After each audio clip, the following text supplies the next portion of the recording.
Bonjour, je suis très heureux de vous retrouver pour ce super lundi. Aujourd'hui, nous allons parler de la prière, la prière. Vous savez que la prière est quelque chose d'extraordinaire et de si merveilleux. La prière est un acte miraculeux parce que lorsque nous prions, nous nous adressons à notre Dieu sans le voir. Notre esprit le voit, notre esprit le ressent, mais nos yeux physiques ne le voient pas. Et c'est cela qui est extraordinaire et qui plaît à Dieu. C'est lorsque nous prions, nous engageons notre foi et nous prouvons que nous sommes déterminés à croire dans un Dieu créateur de toutes choses, à qui nous pouvons adresser nos prières, à qui nous pouvons parler. Parfois j'entends des gens dire oui, nous allons faire une petite prière avant de manger, avant de partir en voyage, ou je ne sais pas, avant de faire quelque chose. Vous avez sûrement déjà remarqué ça, on va faire une petite prière. Oh mon Dieu, je n'aime pas cette expression du tout. Non pas que ce soit une mauvaise chose de faire une prière courte. Vous savez, quand on dit une petite prière, ça veut pouvoir dire une courte prière, quelque chose qui ne va pas durer longtemps. C'est comme ces personnes quand, très spirituelles, vous leur demandez de rendre grâce à table et ils commencent à vous faire une véritable réunion de prière à travers leur action de grâce. C'est vrai que des fois, des prières courtes sont nécessaires et il n'y a pas besoin de faire de longues prières. Mais ce qui me dérange dans ce terme, cette expression, on va faire une petite prière, ce qui me dérange, c'est que souvent les gens pensent une prière qui n'a pas beaucoup de puissance. Derrière ce mot petit, en fait, ils mettent un manque de puissance. Or, Dieu nous demande de faire des prières puissantes. Peu importe que ce soit des prières courtes, des prières plus longues, des prières qui soient des temps de culte personnel ou des prières d'intercession qui peuvent durer pendant 10 minutes, un quart d'heure, une heure, parce que nous répandons notre cœur devant Dieu. Ce n'est pas le temps. Ce qui est important, c'est l'intensité. Ne mettez jamais une petite intensité dans vos prières, mais mettez une intensité forte. C'est ça qui est important et c'est ça qui plaît au Seigneur. Jacques dira dans son épître au chapitre 5 et au verset 16, « La prière fervente du juste a une grande efficace. » C'est la prière fervente qui est efficace. C'est la prière puissante, la prière dans laquelle nous mettons toute notre foi, toute notre énergie, toute notre pensée, toute notre force. Alors, évidemment, il n'est pas utile d'avoir des prières où nous allons crier et dégager des décibels ou peut-être nous rouler par terre. Ce n'est pas tant l'expression physique ou l'expression du langage ou le nombre de décibels que nous allons mettre dans nos prières qui fera que nos prières sont une prière fervente. La prière fervente, elle vient du cœur, elle vient du fond de l'âme et surtout, elle démontre une position de notre esprit à croire dans les promesses du Tout-Puissant et à croire que nos prières ne sont pas inutiles mais qu'elles sont efficaces. Parce qu'elle touche le cœur de Dieu. Une prière fervente est une prière dans laquelle nous allons placer toute notre dévotion, notre concentration, notre sérieux. Une prière dans laquelle nous n'allons pas avoir peur de ce que Dieu va penser, de ce que nous allons lui dire, mais c'est une prière dans laquelle nous croyons que Dieu nous aime et qu'il entend nos supplications.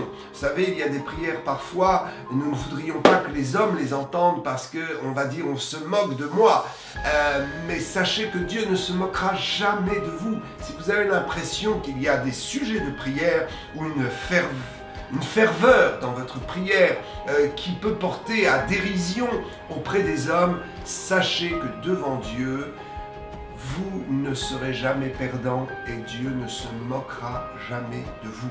Le Seigneur est capable d'entendre toutes les douleurs de nos cœurs et la prière fervente n'est autre que l'expression de ce que nous vivons, de notre souffrance, de notre désir, de notre louange aussi, de notre amour pour lui. C'est cela une prière efficace. C'est une prière remplie d'enthousiasme, de puissance et de foi. Alléluia. J'aimerais vous dire que Ce texte que nous citons souvent dans Jacques chapitre 5 verset 16 qui dit la prière fervente du juste a une grande efficace est précédé par quelques mots qui évoquent quelque chose de très important. Il est écrit exactement dans ce verset: confessez donc vos péchés les uns les autres et priez les uns pour les autres afin que vous soyez guéris. Et la prière fervente du juste a une grande efficace. Il nous est parlé de la confession. Je crois qu'une vraie prière est une prière qui confesse réellement l'état de notre cœur et notre situation. Dieu sait exactement qui vous êtes, quelle épreuve vous traversez. Il sait exactement ce que vous avez fait dans le secret, même si les hommes ne vous ont pas vu, même si personne n'est informé de votre situation ou de ce qui se passe dans votre vie, de vos tourments, de vos tentations, de vos chutes. Dieu connaît absolument tout et il désire que nous puissions lui confesser exactement notre situation sans penser que nous puissions lui cacher des choses. La prière fervente, c'est de savoir que Dieu nous voit tels que nous sommes et qu'il n'y a aucun domaine dans notre vie qui lui soit caché. La confession, dans le terme grec, révèle deux significations, deux sens. Les deux sens que nous avons, le premier, c'est avouer ses fautes. Évidemment, c'est le sens premier que nous entendons lorsque il nous est parlé de confession. Se confesser, c'est-à-dire avouer ses fautes, reconnaître sa situation, reconnaître ses torts et les avouer pour les abandonner. Mais le deuxième sens du mot exomologeo, qui est exactement le terme grec qui est utilisé dans le Nouveau Testament pour traduire le mot confession, le deuxième sens et la deuxième réalité de ce mot nous parle de proclamation. Lorsque dans la Bible, vous lisez dans le Nouveau Testament le mot confession, souvent il devrait être traduit par proclamation. Proclamation. Confesser, c'est aussi proclamer.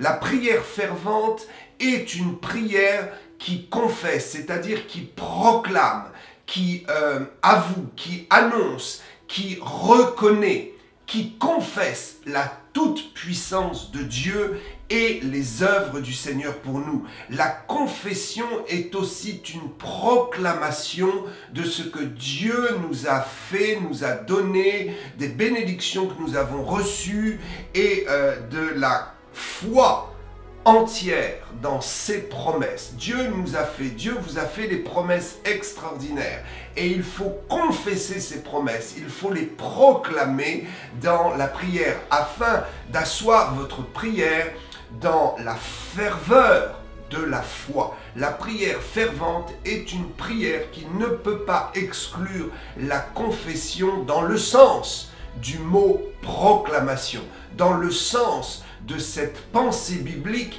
qui est une confession qui proclame. Je proclame la bénédiction sur votre vie. Je proclame la gloire de Dieu sur votre vie. Je confesse que Dieu vous aime et qu'il a des projets extraordinaires pour vous. Il y a un avenir pour vous parce que Dieu a mis dans sa parole de merveilleuses promesses pour vous. Confessez-les. Confessez que vous êtes quelqu'un qui va réussir. Confessez dans la prière que vous êtes quelqu'un qui est béni. Confessez les bonnes choses et laissez Dieu s'emparer de votre confession pour faire redescendre cette chose et cette bonne odeur de vos confessions pour qu'il puisse faire redescendre cela sur votre vie en pluie de bénédictions merveilleuses.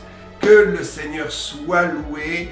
Je prie que votre prière soit fervente, soit intense et qu'elle soit nourrie de la confession de ce que Dieu déclare que vous êtes. Arrêtez de déclarer ce que le péché déclare de vous. Arrêtez de déclarer ce que le monde qui est incrédule et qui ne croit pas dans votre potentiel déclare de vous. Arrêtez de déclarer de mauvaises choses sur votre personne, mais déclarez les bonnes choses que Dieu a prévues et a validées dans sa parole. À lui seul soit toute la gloire. Je vous bénis au nom de Jésus et je vous dis à bientôt pour un super lundi.